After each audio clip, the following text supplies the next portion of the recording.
let's go ahead and get started. Can everyone see the screen all right? Great. My name is Bill Lukash. I'm with the City of Omaha Planning Department. I work in the Housing and Community Development Division. Most of my work takes place in North and South Omaha. And I have a guest with me, co-presenter.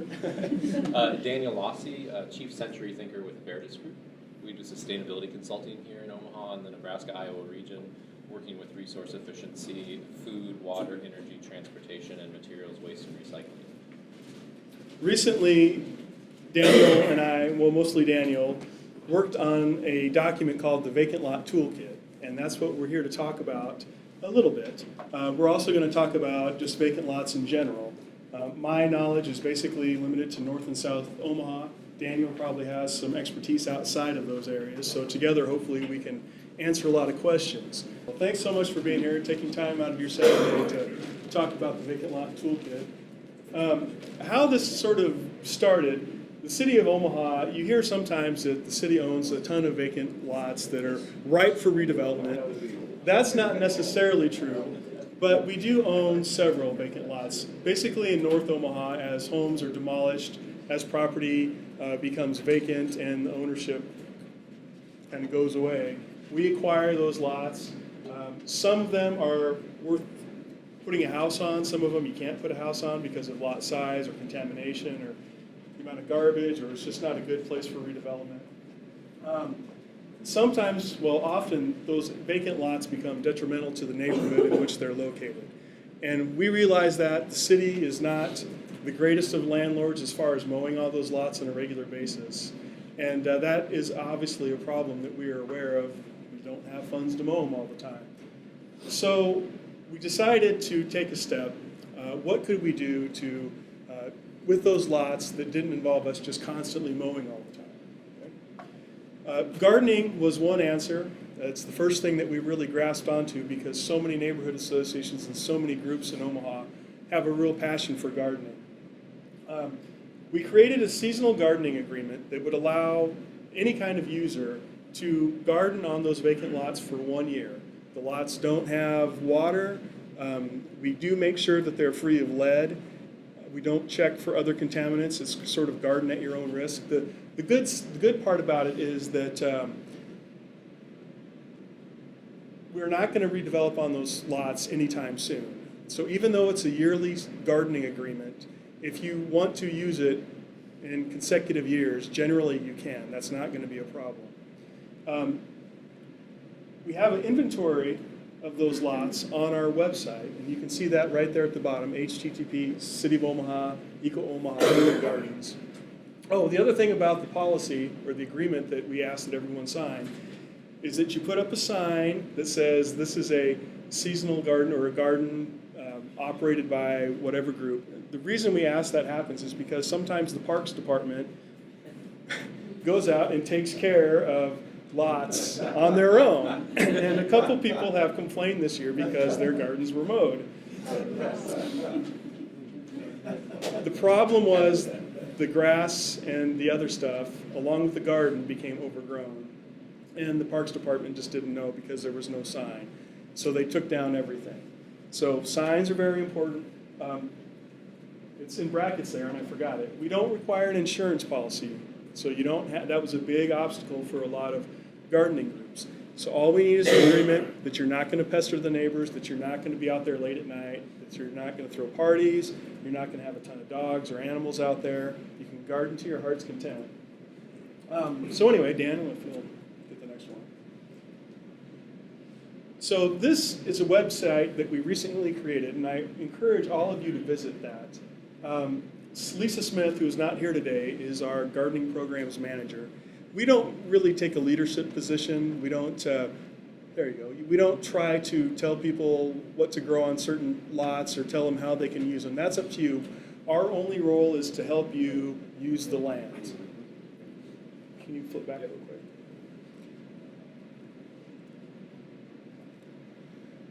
On there is a copy of our gardening agreement. You can read through that, make sure that it's something that you want to enter into. There's a GIS-based map of the lot inventory. There's a GIS-based interactive journal, and then there's the Vacant Lot Toolkit. But before we get to that, can you go back to that website, Dan? Yeah. Take a quick look at the journal and the inventory, Journal first. whichever one you like. This is an interactive journal of all the 2015 gardens that we have allowed folks to use. Daniel, if you can hit the down arrow on the side there. And basically what this does is it explains sort of the program. Up here in the top right, it shows which gardens have been assigned, which lots are available, if there's anything pending. Temporary agreements, we do have some temporary agreements for more than 1 year in certain neighborhoods like Prospect Village. I think you can just scroll down. And it'll give you some examples of what we do to decide which lots get used and which ones do not. This one in particular is talking about a lot at 5025 South 19th. Shows you size, if there's any water, if lead was tested, what the lead status is, if there's an agreement for that land. Scroll down again. Just some pictures that show what some of these lots look like. And our website, this probably needs to be updated because that's our old gardening page. You want to go ahead and scroll down.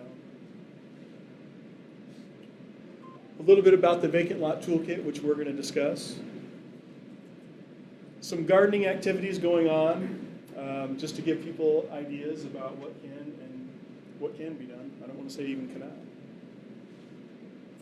This is unfortunately, sometimes they look like this. They're pretty rough.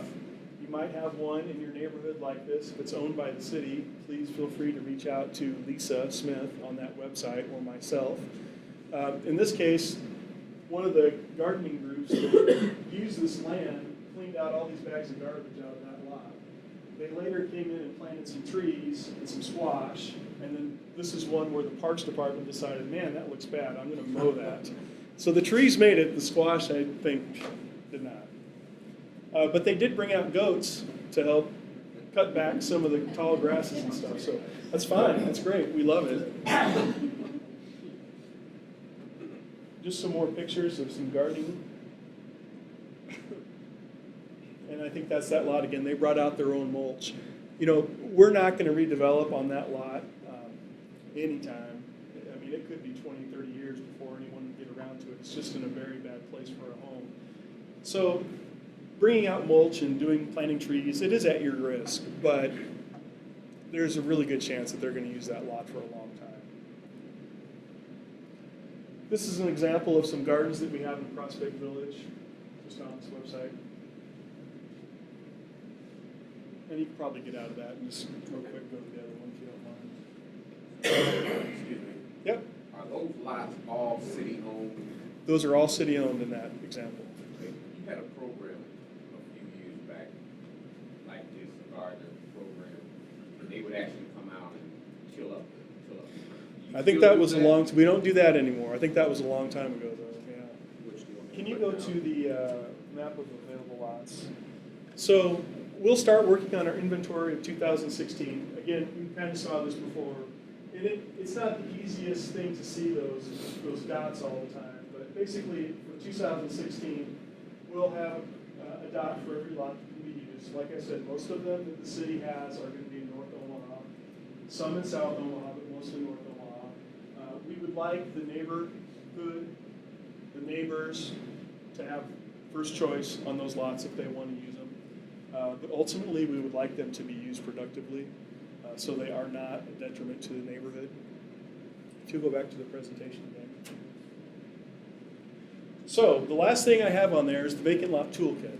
And we decided to team up with Veritas because we don't really have the resources to figure out all the possible uses for vacant lots. And we were really looking for ideas and help, and we knew that the neighborhoods were as well, and other groups. So we contacted Daniel, and Daniel came to the rescue and helped develop the vacant lot toolkit, and I'm going to pass it over to him at this point. All right. Thanks, Bill. Okay. That's a very generous introduction. I didn't come to the rescue. It was a very collaborative team effort. We did a lot of outreach, asking other neighbors and other organizations who are doing work in vacant lots and gardening about what are different things. So this is the cover of it. It was a partnership between the Omaha Planning Department within the City of Omaha and Veritas Group. Just to review kind of the table of contents so you get this overview, this is downloadable on that website that we were just on, so we don't have a handout today. Go ahead. You don't have to print it because it's very easy to navigate, but we go over some of the basics about how do you determine the ownership, what about future uses for these lots, how do you determine zoning, really basic stuff because you want to know what you're getting into before you invest any time and energy cleaning up, planting things. Then we spent quite a bit of time on project examples because we wanted to give examples both locally and nationally of inspiration. Here are different things you can do with a vacant lot other than let it sit there and grow weeds. And then we went into the details of how do you clean up and stabilize a lot and getting into some other features other than building a structure, because if you're working with a city lot, they will not let you build a structure on it. Everything there has to be movable. But you can do trees and plantings, and there's stormwater management things and water and lighting infrastructure pieces. And one of the last thing we did was a funding guide, different grant sources, foundations, grant fund sources for different types of projects, so that we know that these things aren't necessarily free. Some of them are very low cost, but where are some resources that you can go to possibly fund your vacant lot project. The other thing we did is, and we'll go over this in detail, we have a project budget worksheet because I know as a neighborhood resident myself and working on at the neighborhood center for 2 years, neighborhood residents don't have a lot of time to write big fancy grants. So there's a budget worksheet that goes in and will give you estimates of X number of trees is going to be about this much, and it should be good enough for you to apply for grants. And if you want to do a little bit more refinement of, we want a cedar tree or a Kentucky coffee tree, you can maybe get a little bit better price quote. But we have estimates in there of some of the basics. So if you'll go to the next one. So really simple, high overview. What's the improvement process? Step one, you need to identify the owner, zoning, and the future plans for this lot, because that's going to determine whether or not you want to do anything with it. If it's not owned by the city, now you're talking to private owners. If it is owned by the city, but you have development potential, you might not want to do something big on there because it might be, Bill might know that there's going to be a house that's going to be built there in 2 years. So you want to know if this is going to be available to use either because it's city owned or maybe you can purchase it if it's a private owner. Then you determine if you're going to use this vacant lot for a community use or a private use. An example of private use would be maybe you can buy it from the city and add it onto your side yard or your backyard and you just got a bigger lot. You can sometimes use it for a private use just as a private garden. It doesn't have to be a community garden because that's then going to determine, do you go out and get a lot of other people involved to help you out with it, or is this just you and your family doing some stuff on it? Community engagement is if you do a community use. Planning and design, you can use this document to help develop a plan and a budget for whatever the end use is, including the cleanup and stabilization and whatever other features you want. And then depending on the plan, you it's kind of cyclical. You want to touch base at different points with whoever the owner is, but you're going to want a plan to bring to the city before they're going to necessarily say, okay, we'll lease this to you at no cost for a year. They need a plan. They're not just going to say you have permission to do whatever. And then you can start implementing your plan. And this is the other kind of really good high summary, and I'm sorry if it's hard to read, but so this is the decision tree. Step one, is the lot being considered for a commercial or residential use next year? Because if it's going to be developed soon, if yes, at a minimum you can perform lot cleanup. Remove the weeds, unhealthy and invasive plants, stumps, and brush and trash. That's really all you want to invest in if you're just trying to clean up your neighborhood if it's going to be developed next year. It just makes it a little bit nicer to look at. If it's not going to be developed in the next year, ask, is it going to be developed in the next 2 to 3 years? If the answer is yes, you don't want to keep going. You want to do the cleanup and stabilization, but you might be able to do like a passive green space, clean it up so kids can play in it. Or you could do like an easy single crop, plant a pumpkin patch for Halloween party, or squash, something that's really easy, low maintenance, it'll grow on its own, and you're not investing a lot of time and energy into it because you know it's going to be developed relatively soon. If it's not going to be developed in the next 2 to 3 years, ask yourself, do you want to use it for private use or a community use? Again, if it's a private use, just go purchase the lot, whether it's from the city or the other owner who's not using it and says that you can buy it from them. And then you can use it, you can expand your deck, you can expand your garden, whatever you want to do if it's next to you. And this toolkit doesn't go into a lot of that because it's more focused on the community uses. If you want to do it as a community use, the next question to really ask is there an engaged community group to help you build, maintain, and use the lot? if you don't have a bunch of people to help you, you don't want to bite off something that's too big and you can't chew it. So really, if you don't have a community, large group, a passive community space is a good example of how to use this vacant lot and clean it up so that it's not an eyesore and it has some maintenance. And we'll go into examples of that.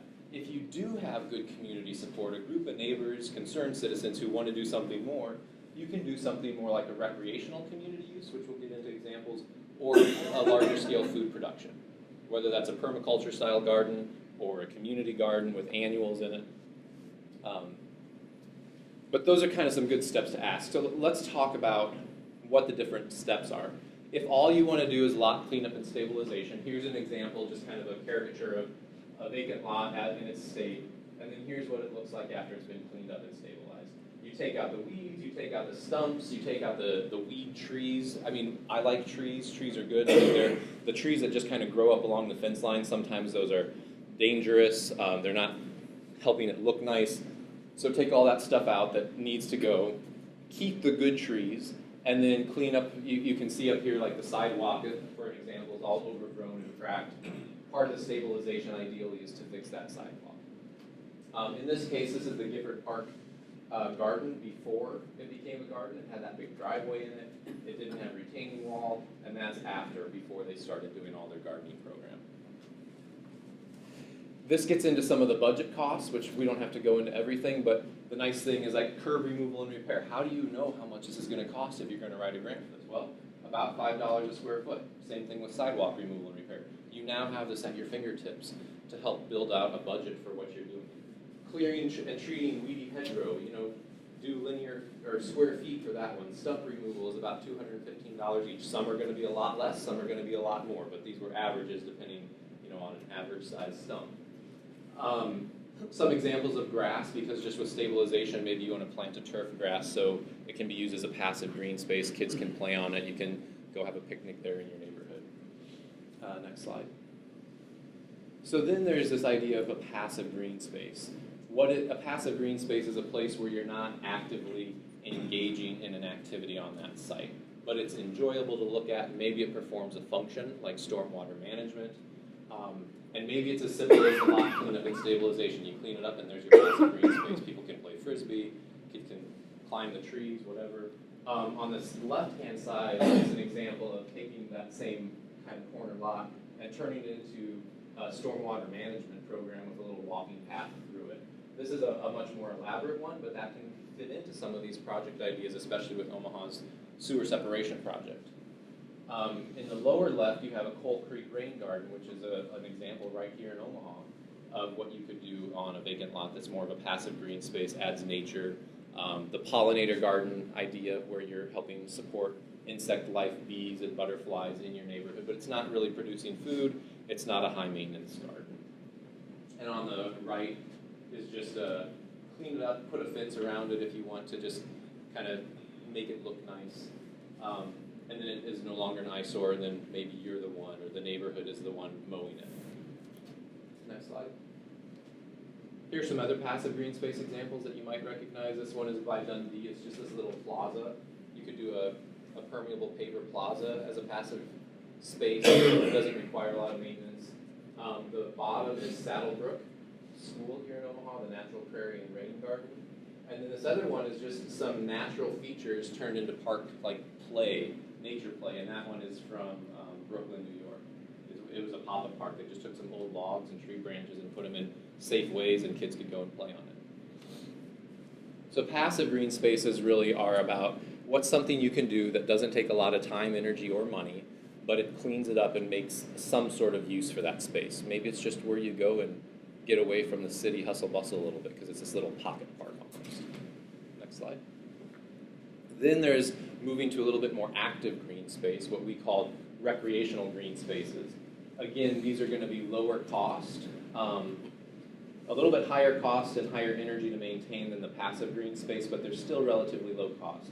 This example up here, they just used some tires and painted them. You could do that as a weekend project or a maybe 2-weekend project. Places where people can gather, whether that's for kind of a market type space or building things with kids. I think that's at the Gifford Park Garden, one of the birdhouse building workshops. Here's an example down here, just a schematic one where they actually have some food gardening on one side, some stormwater management, and then here is really kind of a nature playground. A place that is more inviting to have people come and sit, come and play, come and gather in a respectful and non-noisy way. But an active green space. Next slide. And then food production. This is what gets a lot of attention, and rightly so. There's a lot of opportunity to grow food locally, urban agriculture. And there's everything from that single crop garden, like throw on some seeds for pumpkins and have a pumpkin carving party at the end of the year in your neighborhood, to putting all the beds out, as you might be familiar with, getting raised beds and everybody getting assigned a lot or a plot within there. Some people do that at no cost, some pay a little bit. Some people will put water service to that site if it's going to be a longer term garden, but that's a much higher investment. And this has some of these costs associated with a raised bed if you want to do mulching just to keep the weeds down so you don't have a situation where the Parks Department sees all these weeds and comes and mows your garden down.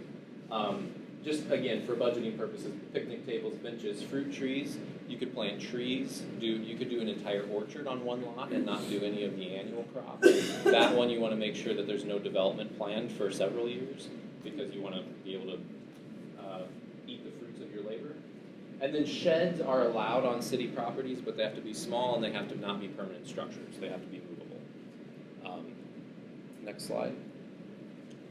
Here are some more examples. Gifford Park Community Garden in the upper left. Upper right is the community garden at 48th and Sailor. Yale Park Community Garden down here on the lower left. And that's another Gifford Park one. So community gardens, and Bill had some good examples on that webpage, can look like a lot of different things. But these are higher energy, higher input. You need to have a group of people willing to do this. Next slide. And then kind of just zooming out from whatever feature you pick or whatever use type you want to do, there's different things you can do. You want to take into account the surrounding landscape and ecosystem because maybe this is a low spot in your neighborhood, so stormwater management might actually be a really good thing to use this site for. Maybe you really are interested in the species diversity, both plant species and insect species and bird species. And so you look around and say, are there any species that need a little extra help? Like right now, butterflies and bees. So let's plant some plants that will attract them and provide habitat and food for them. So understanding context as you're planning what to use this lot for. And you can mix these uses. You can have some of these plants that support insect life on the periphery of your garden and then have the food gardening in the middle, or split the lot in half like that one that had stormwater management and back in the playground area in front. We talk about some of the native plants and link people to resources that already exist. This toolkit was not to recreate the wheel, it was to point people to lists of things that already exist. And the toolkit, if you're looking at it online, is very well hyperlinked. So you can just click it, it'll take you to the list of native plants. It'll take you to the list of good trees. Stormwater management, things like rain gardens, rain barrels, both the small ones and the big ones. You have costs, $150 for a rain storage tote, the 275 gallon big, like 4 foot by 4 foot tote. The 55 gallon rain barrel is about $60 each if you go buy the parts, and we link to Omaha Stormwater Program's instructions for how to build your own. Where do you buy the barrel? What are the parts you need? They've got a really handy guide, and then just follow the instructions. So these things can become community events in and of themselves as you're creating this use for a vacant lot that was an eyesore and turning it into something useful. Have the kids come and help build the rain barrels. Have the kids come and help build the raised bed. People come for food, right? Throw a little potluck party and build a treehouse. And water and lighting infrastructure. So if you want a nice light in your vacant lot, there's 7 feet tall solar post lights. So it looks nice, and they're about $250 a fixture. You don't have to run any electricity. So we did some of that homework for you so you don't have to go get all that yourself. Next slide. This is the funding table. The legend, we try to categorize, if you know what your project is, you have a plan, you have a budget. Is it more active lifestyle, little person walking? Is it community engagement? Food production is the carrot. Is it more native plants or stormwater management or trees? And we picked kind of the top 3 activities that we think these funders would fund based on their website or conversations with them. There's a link to their actual website. This Most of these are long-term funding sources that haven't changed in years. There's a few on here that you have to go to the website and they may say, okay, we're not funding this year. But things like the OPPD tree promotion program has been around for a long time. That'll help you fund trees. Papio NRD has some recreation dollars, depending on how you're going to use that, and maybe if it's adjacent or nearby a trail system. Papio NRD has stormwater and water quality, Peter Hewitt Foundation, Preventing Childhood Obesity community grants, the Pollination Project. We looked at both local funding sources up to national funding sources. Nebraska Statewide Arboretum has free trees for fall planting. They also have retreat trees for Nebraska towns. Next page. City of Omaha Neighborhood Grant Program. Fiskars is a landscaping product company that has an orange thumb because their products are orange. Home Depot has Community Impacts Hy-Vee, Iowa West Foundation, Lowe's, Men's Garden Club has seed grants, Department of Environmental Quality, NDEQ, Nebraska Environmental Trust, what Mark talked about in his introduction, and they have their main grants, and then they have public information and education mini grants. And we tried to do some of the homework for you of like what are the limits to their funding, what is the time frame. Some of them have once-a-year deadlines, some have rolling deadlines. So hopefully this helps you guys as neighbors and your neighborhood associations really speed through this process and not have to spend as much time going out and doing all the research. Next slide. And then this is just the budget worksheet. It's actually should be available as an Excel spreadsheet. So you just plug the numbers in. If you know that you've got a bunch of trash, this one's a little harder to quantity. How many tons of trash do you think you have? It's going to cost you about $20 a ton to dispose of. Trees, how many of the trees that do you have to remove? Again, we went more on a conservative, higher cost, larger tree, $1,400 to remove a tree. There's plenty of small trees that don't cost nearly that much. So some of it's using your judgment. And the toolkit goes into this a little bit more in detail. I'm just picking select pages out of the toolkit. And all these things. And so we have it, if you choose vacant lot cleanup and stabilization, here's your choices. You don't have to go and look at the other ones as much. Next page. If you want landscape and infrastructure, here are the different things. Shade trees versus permeable pavers, solar post lights, security lights from OPPD, and then if you have other things you want to research. The food production, we tried to outline the different costs around that. Next page. Recreational green space and passive green space. So again, going back to that very first couple slides of the decision tree, if you understand what kind of use you want, this toolkit really helps walk you through, here are the different features that you might be engaging, here are the different costs for these items.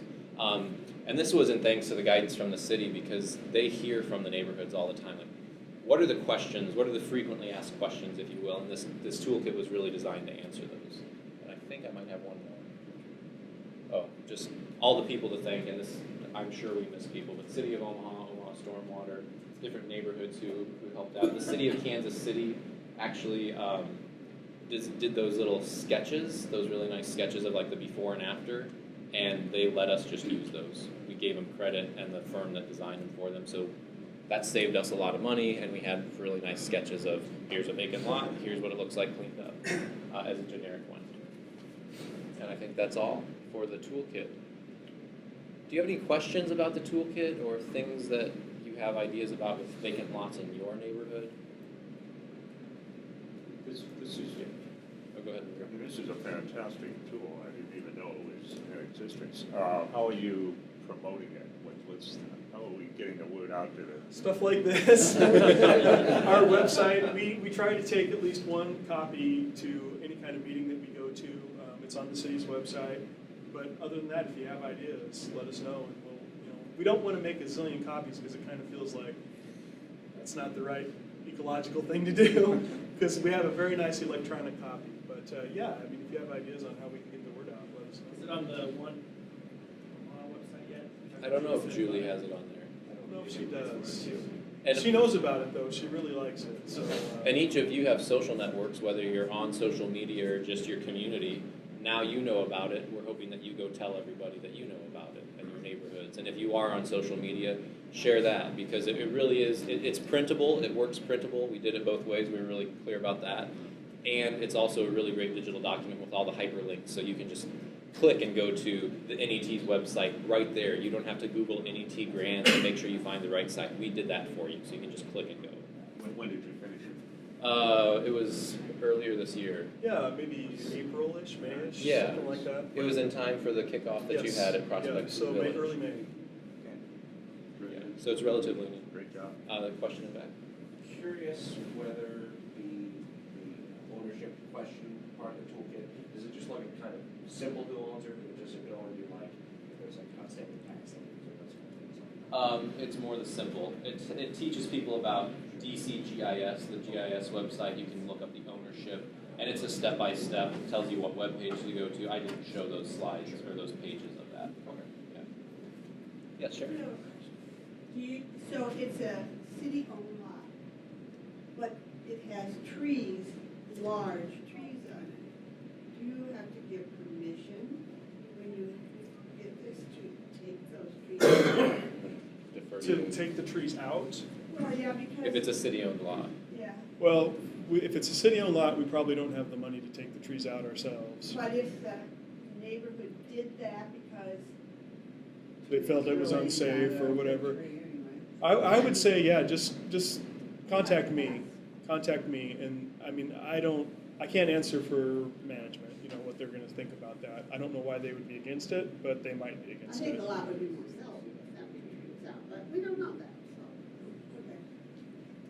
Have you, there's like different gardens or planning a garden for your bees and butterflies and stuff, the neighbors that live around that empty lot, that you're not going in and developing, I mean, it's a neighborhood project, but not all neighborhoods always, or neighbors are always on board. Has that been an issue that you guys have had? Well, for our seasonal gardening agreements, we don't allow any animals, just for that reason, because we don't wanna irritate neighbors, you know, we just, No, but like planting a Poll- wildflower garden pollinator that's garden. going to, yeah, pollinator garden that's going So- to attract bees or. I can speak to that. sure, go ahead. The Douglas County Health Department did a community gardening workshop, or a toolkit. And we linked to that, and we specifically talked about, do we need to talk, how do you engage the community? That community garden toolkit has a good step-by-step process for engaging people, including the adjacent landowners. So we just linked to that for the engagement, but that's a really critical piece that I kind of glossed over in the presentation. If it is a community effort, you need to go through some of the right steps to organize and talk to and make sure it's okay, especially if you're not the one right next door to the vacant lot. Okay. Yep, that's definitely something to find out. And you might run into a situation where the neighbor's like, no, I don't want you to do that, and then you have to work with them and say, is there anything we can do to clean this up? Because they probably are tired of it being uncared for, but maybe they don't want a beehive there, which isn't allowed, but just planting flowers, there's a lot of misinformation too about, oh my gosh, I'm gonna get stung by bees if there's wildflowers next door. Well, not necessarily, probably not. That's a immediate focus right Yeah. there. Any other questions before we? We have a few examples, but we wanted to hear if you have questions or. Thank you, this is very helpful. Thank you for doing it. As far as the costs, if those are updated, like annually, when you post the, the examples of tree costs, could you put on there like prices last updated? I think it does say these are 2015 prices, and if Yeah. they do get updated, they can. Yeah, we can definitely do that if we end up updating it at some point. It was we tried to make it as static as possible, just because the city doesn't have capacity to go in and update it all the time. And you're right, prices change over time, so that's a good thing to be mindful of, depending when you put your budget together using these numbers. Just if it's 2017 and you're still using 2015 numbers, just be aware of that. Is this also something that every year when the grant, mayor has the neighborhood grant deal, that we could, if we want to do something like this, that we can do our budget for that grant or use that money, that grant money for this? Yeah, I mean, you could.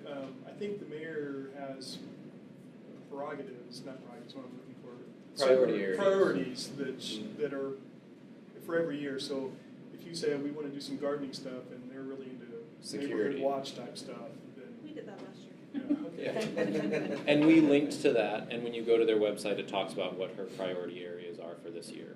Okay. And when I put it together, I know security was something, there were 3, and none of them were directly community gardening, but one of them you could have indirectly, I think, tied to it. I don't know what the chance of it being funded with those priorities, but maybe the recreational space would work for that one. Do you have a question? Yeah, I guess I just have to ask from the artist's perspective, like I can think of a lot of non-permanent structures that would be creative reuse for vacant lots, but where is the line, or like who do you talk to in the city if an artist has an idea of something they want to put on a space? That's where, if it's a city-owned lot, you contact, is it Lisa? Lisa or myself. Or Bill. If it's, the permitting department would probably come into play at some point. But generally, if it's, like sheds have to be under, was it 75 square feet or something like that? And movable. And movable. So, I mean, if it's kind of that magnitude, it probably isn't going to be a problem. If it's sort of static and bigger than that footprint, then they might care about it a little bit more. So, just have to talk to them. If you're pouring concrete footings for posts to hold something up, Right. that's probably considered a permanent structure. If you're pounding steel posts in that can be dug up pretty easily, I don't know, that's where you have to just talk with the city.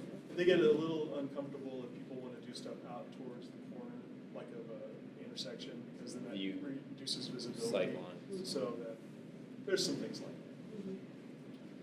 Yes? Yep. In North Omaha, are you proposing now to make the vacant lot owners and stuff,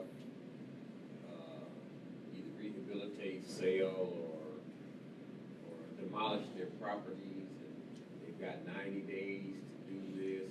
Are you, you familiar with this? That's a very complicated topic, yeah. I'm probably not as knowledgeable as I should be, but I do know some things about it. Yeah, they haven't had their second reading yet, so it'll be a long problem. And that's definitely going to be, well, we're running out of time here, so let's just move through this real quick. And I just want to show some examples for inspiration. This is North 30th and Miami Streets. On the north and south side of Miami Street, the Corinne people that are living in the former Tommy Rose, I think they were called apartments now, Yellowport Apartments, are using this land for growing food. If you ever have a chance to drive by there, go ahead. This is another lot the same group are using at 30th and 34th and Blondo. The previous slide was a seasonal gardening agreement. This is their second or third year using those lots. No plans for redevelopment. This one we are going to build a house on, so what they did is they planted corn and some other plants, but they didn't really do a whole lot with the lot this year. This is an empty lot owned by Omaha Public Schools in Prospect Village. This is like 35th and Franklin. The school has vacant lots, and they were happy to let the neighborhood association work with classes to do sort of a living classroom on that lot right across the street from the school. They painted the raised beds. We got them some wood and some soil through a Home Depot grant. We got $2,000. They got the tank for $25. They got a really good deal on that. So that's just another example. We showed this picture before. This is another refugee community living up by Omaha North Star. I think they're living in the refugees are living in those brick buildings in the back there, but if you ever go up there, they have just a huge garden area. That food that they grow is used by them, and they also sell it to other refugee communities to have a little extra money for themselves. So it's really an impressive site. This one I've got a couple slides on that we can move quickly through, but this is in Gifford Park next to the community garden. This area where all these trees and brush is, if you click the next slide, this is turned into the Sally Foster Adventure Playground. So they came in and they cleared out the site. Next slide. And then now it's this place where kids gather. There's always adult supervision who are trained, but if you've seen any of the articles about adventure playgrounds, it's about free play, found objects, nature objects. There's saws, there's tools. We want, in this type of playground, we want kids to be exposed to these things. And the adult supervision, they've gone through a training, so to speak, so that they know, like, don't go interfere if the kid's not going to get hurt. Let them play, let them experiment. And it's kind of weird that we have to do this because probably anybody over the age of 35 in this room had this as a kid, right? And now, today, we have to create a space with adult supervision for this. But it's a fantastic opportunity. My daughter goes down here, who's 10, and my 3-year-old son, and like that one girl is up on the ladder painting the very top. Let's see, underutilized backyards. Okay, this is by 34th and Cass. And now they're fundraising for a treehouse. So if you go to the next slide, this is the fort they built. They used some nails and screws. The adult made sure that the thing wasn't going to fall apart and crush any of them. And they climb on it and they walk across that bridge. There's two big spools, like those wooden spools that rolls of stuff come on. Pallets, old yard signs, and people have just donated stuff. Tree limbs that have been cut down have been brought in, and they use that to drape blankets over and make forts. Next slide. Climbing the tree. I'm actually up in the tree. The kids are rescuing me. I got scared. And next slide, I think, shows the beginnings of the treehouse. They got these, I think they're old OPPD posts that they've put in, and this is privately owned, so they can do this permanent structure. They dug footings, concreted those posts in. They're going to build a treehouse that these kids can play with and nail things on and tie ropes to and all this stuff. Next slide. And then the other one that didn't make it into the toolkit as an example, but this lot is a parking lot during the week, and on Friday evenings from 5 to 8 during the summertime, it turns into a farmer's market for Gifford Park. And I see some familiar faces in here who show up and are vendors there. But it turns into this lively, bustling market. There's kids selling stuff. There's neighborhoods selling stuff. There's small local food producers selling stuff. There's gardeners selling stuff. And Big Muddy Urban Farm, I mean, kind of CSA type groups selling stuff. And actually one of the Big Muddy Urban Farm has a CSA that people come there on Fridays to pick up their food from. So another way to think about, not necessarily a vacant lot that you're going to go buy or grow stuff on, but it's a gravel parking lot, and on once a week in the summertime, it turns into this bustling community event. And they do have two temporary, like, movable sheds on site, so they store the tables, they store the tents, they have a sound system, they have live music almost every week. So, any questions or comments? I think that's the end of our examples. I will say that if you're a neighborhood association, really do consider applying for grant funds. I should probably stand up. Prospect Village has received almost $40,000 in grants for gardening activities. We helped them apply for it, and we would be happy to help you apply for it. Well, if you're in North and South Omaha, basically, I can't speak for the division I work in focuses on those neighborhoods. But it's out there, go for it. You can do a lot of stuff with $40,000. And you did things like the Home Depot grant. We had the Home Depot grant. We had a grant through the Nebraska National Fish and Wildlife Foundation. They had grant money from Wells Fargo that they were given to use for these types of activities. So. And that one was specifically tied to some stormwater stuff and trees, right? Stormwater and outside activities, so we're going to plant trees. It's the lot that we're going to use is just north of the lot in the picture with the painted raised beds and all that kind of stuff. But this Home Depot gave us money they gave us wood, screws, shovels, wheelbarrows, rakes, all kinds of tools for people to garden. Sheds, picnic tables, quite a bit. So it's out there. Any questions? Thoughts? Ideas? Thank you for spending. Thank you.